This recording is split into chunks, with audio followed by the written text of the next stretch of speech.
interview that will air on NBC Sports Network after Game 2 of the Stanley Cup Finals on Wednesday night. Armstrong was asked by Mike Tirico if he was driven to this place by the competitive desire to win at all costs.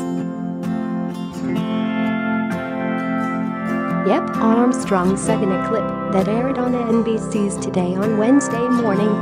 Scroll down for video. Universal privacy policy. You ever afraid that guy is going to come back? Tirico followed.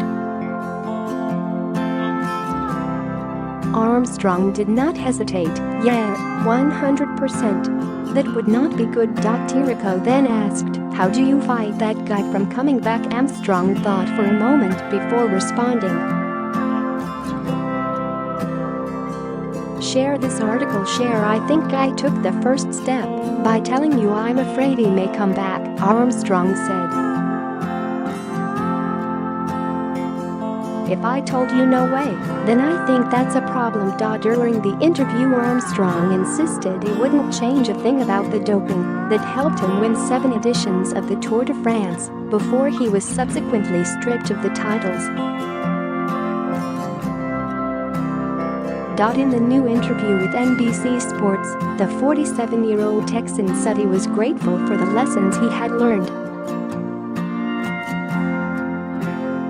We did what we had to do to win, Armstrong said. It wasn't legal, but I wouldn't change a thing, whether it's losing a bunch of money or going from hero to zero.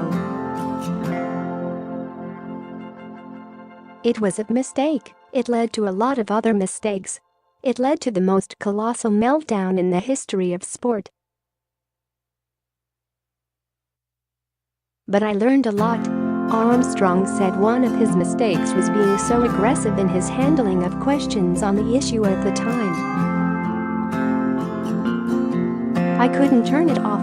Huge mistake, he said. We'd all love to go back in life and have a few do-overs. I never should have taken it on, especially knowing that most of what they said was true. Armstrong claimed that he could have won without doping if that was not already the prevalent culture in the sport at the time, comparing anybody who did not dope as like someone turning up to a knife fight with only their fists.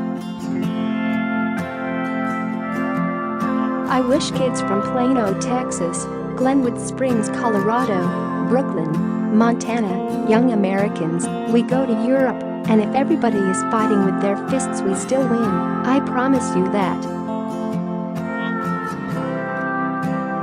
That's what I wish would have happened. I made a bunch of mistakes, but it got me to this place I'm in now, and I don't want to trade with anybody.